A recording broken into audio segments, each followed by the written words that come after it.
Hi friends, welcome back to my channel. ఈరోజు మీకు ఈ సీరియల్లో ఏం జరిగిందో తెలుసుకోవాలి అనుకుంటున్నారా? అయితే వెంటనే మనం సీరియల్లోకి వెళ్ళిపోదాం. ఇక స్వప్న అయితే అపర్ణని ఇంటికి తీసుకురావడంతో గుమ్మం దగ్గరే హారతిస్తూ ఉంటుంది. స్వప్నని చూసిన అపర్ణ, స్వప్న నువ్వేంటి హారతిస్తున్నావు? ఇట్లాంటివన్నీ నా కోడలు కావ్య కదా చేస్తుంది, మరి తనెక్కడికి వెళ్ళింది అని అడగడంతో దానికి అందరూ కూడా ఒక్కసారిగా ఒకరి మొహాలు ఒకరు చూసుకుంటూ ఉంటారు. ఇక రాజైతే, మమ్మీ అదంతా తర్వాత చెప్తాలే, ముందు నువ్వు లోపలికి పద అని చెప్పి ఇక రాజ్ అపర్ణని తీసుకొని లోపలికైతే వెళ్తాడు. అపర్ణ, రాజ్ ఇప్పుడు చెప్పు, కావ్య ఎక్కడ ఉంది? నేను కోలుకున్నానని తెలిసిన తర్వాత నన్ను చూడటానికి కూడా రాలేదు, కనీసం నాకు గుమ్మం దగ్గర హారతిని కూడా ఇవ్వలేదు. అసలు తను ఎక్కడికి వెళ్ళిందిరా అని అడగడంతో, శాంత మమ్మీకి జ్యూస్ తీసుకురా. మమ్మీ ఇలా హాల్లోనే కూర్చుంటావా? నువ్వు చాలా అలసిపోయావు, హాస్పిటల్ నుంచి అరగంట సేపు ఇంటికి ప్రయాణం చేసి వచ్చావు, ముందు నువ్వు రెస్ట్ తీసుకో, జ్యూస్ తీసుకొని నేను లోపలికి వస్తాను అని చెప్పి ఇక రాజ్ అయితే అక్కడి నుంచి లేపి అపర్ణని లోపలికైతే తీసుకెళ్తాడు. రాజ్, ఆగరా, కావ్యని అడుగుతుంటే ఏదో ఒకటి చెప్పి మాట దాటేస్తున్నావు, కావ్య ఎక్కడికి వెళ్ళిందిరా అని అంటూ ఉంటే ఇంకా రాజ్ ఏమీ మాట్లాడకపోతుంటే, అర్థమైంది, ఇప్పుడు నాకు అర్థమైంది, నా కోసం తను గుడికి వెళ్ళింది కదా, తను వచ్చేసరికి ఆలస్యం అవుతుందా చెప్పరా అని అంటుంటే, మమ్మీ శాంత జ్యూస్ తెచ్చావా, ఏదిలా ఇవ్వు అని చెప్పి ఆ జ్యూస్ తీసుకెళ్ళి అపర్ణకైతే ఇస్తాడు. మమ్మీ ఇదిగోండి, జ్యూస్ తాగినాక ఈ మెడిసిన్ వేసుకోవాలి, మీరు ముందు తాగండి అని చెప్పి ఇంకా రాజైతే ఒక్క మాట కూడా చెప్పకుండా అపర్ణకి జ్యూస్ తాగిస్తూ ఆ మెడిసిన్ని వేస్తుంటాడు. రాజ్, ఏంట్రా నేనేం అడిగినా సమాధానం చెప్పట్లేదు, చెప్పరా అని అంటుంటే, మమ్మీ అదంతా ఎందుకు ఆలోచిస్తున్నావు, నువ్వు బాగా అలసిపోయావు, ముందు కాసేపు పడుకో అని చెప్పి రాజైతే అపర్ణని పడుకోబెట్టి నిదానంగా అక్కడి నుంచి తప్పించుకొని బయటకైతే వచ్చేస్తాడు. అమ్మయ్య అని గుండెల మీద చెయ్యి వేసుకుని ఊపిరి పీల్చుకుంటూ ఉండగా ఇంతలో సుభాష్ రాజ్ భుజం మీద చెయ్యి వేస్తాడు. ఒక్కసారిగా రాజ్ ఉలిక్కి పడి వెనక్కి తిరిగి చూసేసరికి, డాడీ నువ్వా? మమ్మీ ఏమో అని కంగారు పడ్డాను. ఏంటి డాడీ అలా భయపెడుతున్నారు అని అంటుంటే, ఏంట్రా పిలిస్తే భయపెడుతున్నట్టుందా? అంతేలే, తప్పు చేసిన వాళ్ళకి ఏదైనా భయంగానే ఉంటుంది అని అంటూ ఉంటే ఆ మాటలకి రాజ్, ఏం మాట్లాడుతున్నారు మమ్మీ, ఏం మాట్లాడుతున్నారు డాడీ, నేను తప్పు చేయడం ఏంటి, అసలు ఇక్కడ కాదు, మమ్మీ లేస్తే మన మాటలు వింటుంది, బయటికి రండి అని చెప్పి రాజ్ అయితే ఇక సుభాష్ని తీసుకొని బయటకైతే వెళ్తాడు.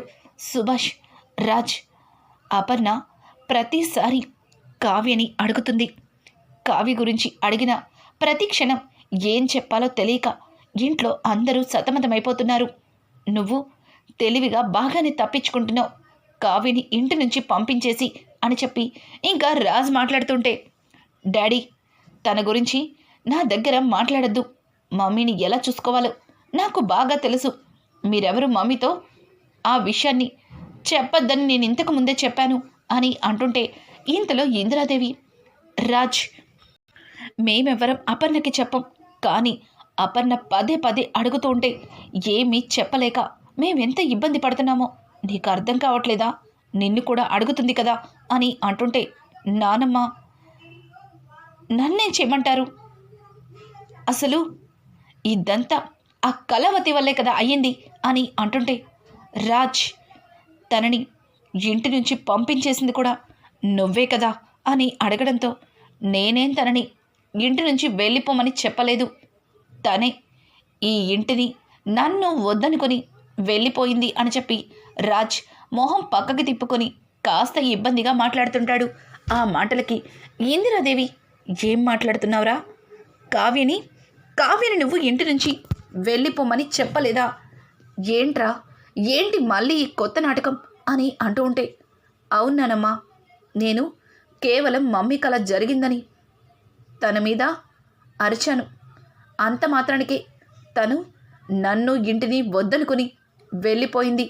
అట్లాంటి మనిషి గురించి మళ్ళీ మీరు నా దగ్గర మాట్లాడుతుంటే నాకు చాలా కోపంగా ఉంది అని అంటుంటే ఇక పక్క నుంచి సుభాష్, సరే రాజ్, తను నువ్వు వెళ్ళమని చెప్పినా నువ్వు వెళ్ళిపోమని అనకపోయినా ఇంటిని నిన్ను వదిలి వెళ్ళిపోయింది. మరి వెళ్ళేటప్పుడు వెళ్ళొద్దని నువ్వెందుకు ఆపలేదు రాజ్ అని అంటూ ఉంటే, ఏమో డాడీ, నాకేం తెలుసు, తనకిక్కడ ఉండడం ఇష్టం లేక వెళ్ళిపోయిందేమో అనుకున్నాను.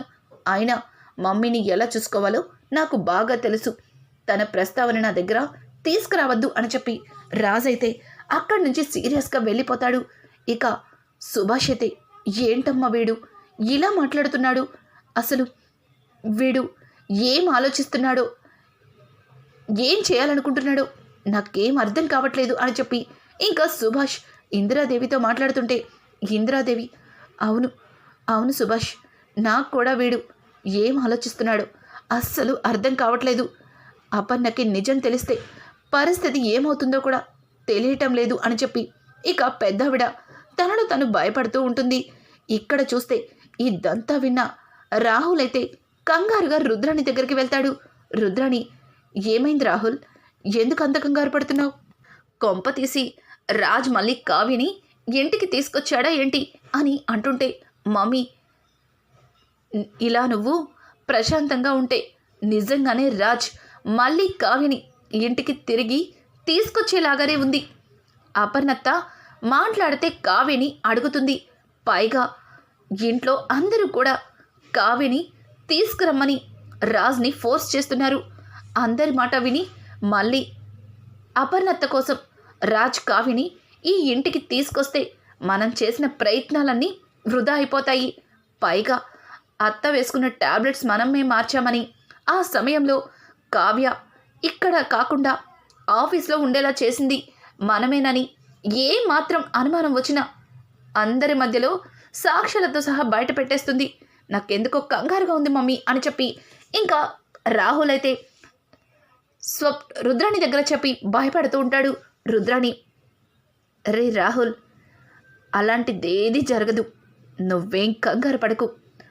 రాజ్ కావ్యని మనస్ఫూర్తిగా దగ్గరికి తీసుకోలేదు, కేవలం కుటుంబం కోసమే తనతో సంతోషంగా ఉన్నట్టు నటించాడు. ఇక రాజ్ ఆ కావ్యని ఎట్టి పరిస్థితుల్లో తీసుకురాడు. అలాగే కావ్య గురించి కలవరిస్తూ ఇక్కడ అపర్ణదని కూడా చచ్చిపోతుంది. లేదు, నా మాటలతో నేనే మళ్ళీ కొట్టుకుంటున్న గుండెని ఆగిపోయేలా చేస్తాను అని అంటుంటే, ఏమో మమ్మీ, ఏం చేస్తావో నాకు తెలీదు, కానీ నువ్వే ఏదో ఒకటి చేసి ఆ కావ్య ప్రస్తావన ఇంట్లో రాకుండా చెయ్యాలి అని చెప్పి ఇంకా రాహుల్ అయితే రుద్రాణితో చెప్తాడు.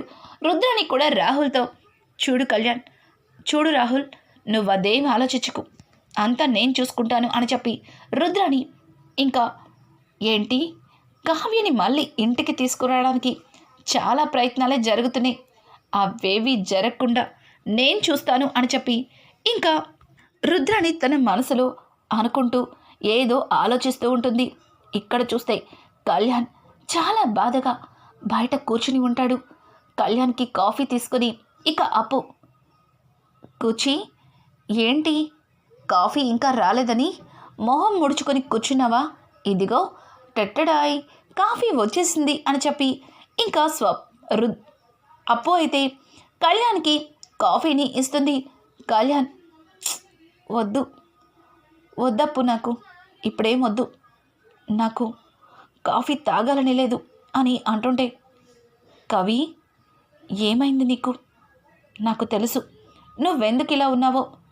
నీ బాధని తీర్చడం నా వల్ల కాదు, కానీ ఇప్పుడు మీ పెద్దమ్మ గారికి నయమైపోయింది, ఆవిడ స్పృహలోకి వచ్చేశారు. ఖచ్చితంగా కళ్ళు తెరిచిన మరుక్షణం అక్కనే అడుగుతారు. ఇప్పుడు బావకి ఇష్టం లేకపోయినా వాళ్ళ అమ్మకి కోసమైనా సరే అక్కని మళ్ళీ తిరిగి ఇంటికి తీసుకెళ్తారు. నువ్వేం కంగారు పడకు అని అంటుంటే ఆ మాటలకి కళ్యాణ్, లేదప్పు, అన్నయ్య ఏంటో అన్నయ్య మనసేంటో, అన్నయ్య ఆలోచనలేంటో నాకు బాగా తెలుసు. అన్నయ్య పెద్దమ్మకి ఎలాగో ఒకలా నచ్చ చెప్తాడు, వదిన్ని మాత్రం ఇంటికి తీసుకురాడు. ఆ రోజు అన్నయ్యతో మాట్లాడిన తర్వాత అర్థమైంది, అన్నయ్య వదినతో ఏమాత్రం సంతోషంగా లేడు. కేవలం కుటుంబంలో ఉన్న వాళ్ళ కోసమే వదినతో సంతోషంగా ఉన్నట్టుగా అన్నయ్య మాట్లాడిన మాటలే అర్థమైనాయి అని చెప్పి ఇక కళ్యాణ్ మాట్లాడుతుంటే, చూడు కవి, నువ్వు అనవసరంగా ఎక్కువ ఆలోచిస్తున్నావు. అదేం కాదు. ఖచ్చితంగా ఇప్పుడు రాజ్ బావ అక్కని తిరిగి ఇంటికి తీసుకొస్తారు. త్వరలోనే ఆ వార్త కూడా వింటావు. నువ్వు ఇలాగే ఉంటే ఇలాగే ఆలోచిస్తుంటావు. అయినా నువ్వు ఆఫీస్కి వెళ్ళాలి కదా. నువ్వు ఇలా వాటి గురించి ఆలోచించి ఆఫీస్కి వెళ్ళడం మానేస్తే తరువాత మనిద్దరం పస్తులు ఉండవలసి వస్తుంది అని చెప్పి ఇంకా కళ్యాణ్కి నచ్చచెప్పి కళ్యాణ్ మనసుని అలాగే కళ్యాణ్ మూడ్ని నార్మల్ చేస్తుంది అప్పు. అయితే ఇంకా ఇక్కడ చూస్తే ఉద్యోగానికి వెళ్ళిన కావ్య ఇంటికి రావడంతో ఒక్కసారిగా కనకం కావ్య దగ్గరికి వెళ్ళి, అమ్మ కావ్య, వెళ్ళిన పని ఏమైంది? నిన్ను చూస్తుంటే ఖచ్చితంగా ఉద్యోగం వచ్చినట్టుందే అని అడగడంతో దానికి కావ్య, అవునమ్మా, అవును, జాబ్ వచ్చింది. నాకిప్పుడు చాలా సంతోషంగా ఉంది. నా కాళ్ళ మీద నేను నిలబడి నేనేంటో నిరూపించుకునే అవకాశం వచ్చింది అని చెప్పి కావ్య చెబుతూ ఉంటే, నా కూతురికి జాబ్ రాకుండా ఎందుకుంటుంది? నా కూతురు ఎంత బాగా వర్క్ చేస్తుందో మాకు తెలియంది కాదు. వద్దనుకున్న వాళ్ళే దురదృష్టవంతులు అని చెప్పి ఇక కనకమైతే కావ్యని తెగ పొగిడేస్తుంది.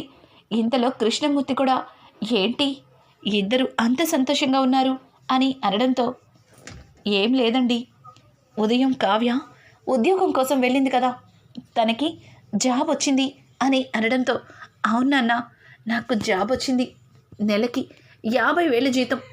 కానీ ఇంకా కావ్య తన ఉద్యోగం గురించి అలాగే దానికి వచ్చే జీతం గురించి చెప్పడంతో కృష్ణమూర్తి, చూడమ్మా, నీకు ఎంత ఉద్యోగం వచ్చిందని కాదు, దానికి ఎంత జీతం వచ్చిందని కాదు, నీ సంతోషమే మాకు ముఖ్యం అని చెప్పి ఇక కృష్ణమూర్తి కావ్య తల మీద చెయ్యి వేసి నిమురుతూ ఉంటాడు.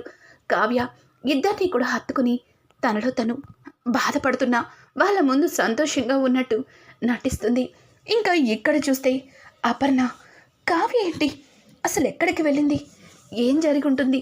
ఇంతవరకు కావ్య ఇంటికి రాలేదంటే ఏదో జరిగింది, అదేంటో తెలుసుకోవాలి అని చెప్పి ఇక అపర్ణ బయటకైతే వస్తుంది. రాజ్ అని పిలవడంతో ఇంకా రాజ్ అపర్ణ ముందుకొచ్చి నుంచుంటాడు. అలాగే కావ్య బిక్కరంగా అరిచేసరికి ఇంట్లో అందరూ కూడా వాళ్ళని చుట్టూగా నుంచుంటారు. ఇంకా రాజైతే, ఏంటి మమ్మీ అంత గట్టిగా అరుస్తున్నావు? నీకు అసలే ఆరోగ్యం బాగోలేదు. ఏం కావాలన్నా నాకు ఫోన్ చేయాల్సింది, నేనొచ్చి చూసుకునేవాడిని. ఎందుకు అంత కోపంగా ఉన్నారు అని అడుగుతూ ఉంటే ఇక అపర్ణ, చాలు రాజ్, ఇంకా నా దగ్గర ఏదో దాచిపెట్టాలని ప్రయత్నించద్దు. నా కోడలు కావ్య ఎక్కడ? ఇంత టైం అయింది, నా కోడలు ఇంట్లో లేదు. పోనీ గుడికి వెళ్ళిందా అంటే గుడి నుంచి ఇంతవరకు రాకుండా ఉండదు. నేను లేని టైంలో ఇంట్లో ఏదో జరిగింది, చెప్పు ఏం జరిగింది అని చెప్పి రాజ్ని నిలదీస్తూ ఉంటుంది. రాజ్, మమ్మీ నువ్వెక్కువ ఆవేశపడద్దు, నీకు అసలే ఆరోగ్యం బాగోలేదు. ముందు నువ్వు లోపలికి పద, నిదానంగా నేను నీకు తర్వాత చెప్తాను అని అంటుంటే, వదులు అని చెప్పి ఇక రాజ్ అయితే తన భుజం మీద ఉన్న చేతిని వదిలించుకొని, చూడు రాజ్, నేను లేని టైంలో ఇంట్లో ఏదో జరిగింది. నాకు నీ మాటలే అర్థమవుతున్నాయి. చెప్పు, నా కోడలేమైంది చెప్తావా లేదా? నా కోడల్ని ఎక్కడికి పంపించావు? నాకు అర్థమైంది, అంతా అర్థమైంది. మీరందరూ నా దగ్గర ఏదో నిజాన్ని దాచిపెడుతున్నారని. స్వప్న, కావ్య ఎక్కడుంది? నువ్వైనా నిజం చెప్పు అని అడుగుతూ ఉంటే అది ఆంటీ, కావ్య మా పుట్టింట్లోనే ఉంది అని అంటుంటే, ఏంటి కావ్య పుట్టింట్లో ఉందా? కావ్య పుట్టింట్లో ఉండడం ఏంటి? నా పరిస్థితి మొత్తం తెలిసిన కావ్య నన్ను చూడకుండా నన్ను వదిలిపెట్టి తన పుట్టింట్లో ఉందా? రాజ్, ఏం జరిగింది చెప్పు. నువ్వే కదా కావ్యని ఇంటి నుంచి వెళ్ళగొట్టావు. లేదు లేదు, నీ మనసుని ఎవరో బాగా పాడు చేశారు. నాకు తెలుసు, ఈ రుద్రాణి పనే. ఈ రుద్రాణినే నా కోడల్ని ఇంటి నుంచి వెళ్ళగొట్టింది. రాజ్, ఈ మందర ఎట్లాంటిదో నీకు తెలీదురా. తన మాటలు విని నా కోడల్ని ఈ ఇంటి నుంచి పుట్టింటికి వెళ్ళగొట్టావా? అలనాడు మందర మాటలు విని రాజ్యాలనే కన్న కొడుకునే కోల్పోయారు. ఇప్పుడు నువ్వు నీ భార్యని దూరం చేసుకున్నావా అని అంటుంటే, ఇక రుద్రాణి అయితే, ఏంటొదినా ఊరుకుంటుంటే నన్ను అంటున్నావు? ఆయన ఈ ఇంట్లో ఏం జరిగినా అందరికీ నేనే కనిపిస్తానా? నీ కోడలు తప్పు చేసింది. చేసిన తప్పులని సరిదిద్దుకోలేకపోయింది. ఏవేవో చేసి ఇంట్లో అందరికీ అడ్డంగా దొరికిపోయింది. మొహం చూపించుకోలేక సిగ్గుపడి ఇంటి నుంచి తలదించుకొని వెళ్ళిపోయింది. తను వెళ్ళిపోయిన దానికి నువ్వు నన్ను అంటున్నావేంటి అని అనడంతో ఒక్కసారిగా అపర్ణ అక్కడికక్కడే కుప్పకూలిపోతుంది. ఏంటి నా కోడలు తప్పు చేసిందా? అసలు నా కోడలు తప్పు చేయడం ఏంటి? ఏం మాట్లాడుతున్నారు? అత్తయ్య, పెద్దవారు, మీరేం మాట్లాడట్లేదేంటి? అసలేం జరిగింది? ఏ తప్పు చెయ్యని కావ్య తప్పు చేసిందని ఈ మందర చెప్తుందేంటి అని అడగడంతో, ఇక పెద్దావిడ, చూడపర్ణ, నీ ఆరోగ్య పరిస్థితి బాగోలేదు. ఇప్పుడు ఇదంతా దేనికి? తరువాత మాట్లాడుకుందాం అని చెప్పి పెద్దావిడిక అపర్ణకి నచ్చ చెప్పబోతుంటే, లేదు, ఇప్పుడు నాకు నిజం చెప్పాల్సిందే. అత్తయ్య, ఇప్పుడు మీరు ఏం జరిగిందో చెప్పకపోతే నా మీద ఒట్టే అని చెప్పి ఇక అపర్ణ అందరి ముందు పెద్దావిడిని అడగడంతో, ఇక పెద్దావిడ జరిగిందంతా కూడా అపర్ణకి చెప్తుంది. ఒక్కసారిగా అపర్ణ తన గుండెల మీద చెయ్యి వేసుకుని అక్కడికక్కడే కుప్ప కూలిపోతుంది. మళ్ళీ అపర్ణ పరిస్థితి ఏమైందో అన్నట్టుగా రాజ్ పరుగున మమ్మీ అనుకుంటూ అపర్ణ దగ్గరికి వెళ్తుంటే, అపర్ణ చేతిని అడ్డం పెట్టి దగ్గరికి రావద్దు అన్నట్టుగా రాజ్ని సీరియస్గా చూస్తుంది. ఏమైంది మమ్మీ అని అంటుంటే, వద్దు రాజ్, వద్దు. ఇన్ని రోజులు నా కొడుకు ఏ తప్పు చెయ్యడు, తను అన్యాయమేంటో ఎరగడు అనుకున్నాను. కానీ అభం శుభం ఎరగని నా కోడల్ని నిర్దాక్షిణ్యంగా బయటికి పంపించేశావని అన్న నిజం తెలిసిన మరుక్షణం నీ మొహం కూడా చూడాలనిపించట్లేదు. అసలు తను తప్పు చేసిందని ఎలా అనుకున్నావు రాజ్? ఆ రోజు మీ నాన్న ఆ మాయ అనే అమ్మాయితో సంబంధం పెట్టుకున్న రోజు ఎక్కడ ఆ నిజాన్ని నాకు తెలిస్తే నేనేమైపోతానేమో అని నా కోసం ఆలోచించి చెయ్యని తప్పుకి తన భర్తే దోషన్నట్టుగా మౌనంగా తలదించుకుంది. ఆ నిజం చెప్తే నేనేమైపోతానా అని అబద్ధపు మాయతో నీకు పెళ్లి చేయడానికి నేను సిద్ధమైన రోజు కూడా ఒక్క మాట కూడా ఎదురు చెప్పకుండా ఆ కాగితాల మీద సంతకాలు పెట్టింది. అంత మంచిదిరా నా కోడలు. నువ్వు తప్పు చేశావని ఇంట్లో అందరం నమ్మాం. కానీ తనొక్కతే నా భర్త ఏ తప్పు చెయ్యలేదని సాక్ష్యాలతో బయటపెట్టింది. నిజం తెలిసిన మరుక్షణం ఆ నిజం నాకు తెలిస్తే నేనేమైపోతానేమో అని తన గుండెల్లోనే పెట్టుకుని ఎంతగానో కుమిలిపోయింది. నా కోడల్ని నిర్దాక్షిణ్యంగా నేను లేని టైం చూసి ఈ మందర చెప్పిన మాటలకి ఇంటి నుంచి బయటికి పంపించేశావా? వద్దు, ఇక నువ్వేం చెప్పద్దు. నీ మొహం కూడా నాకు చూపించద్దు. నా కోడలు లేకుండా నేను నీతో ఎలా మాట్లాడతాను అనుకుంటున్నావురా?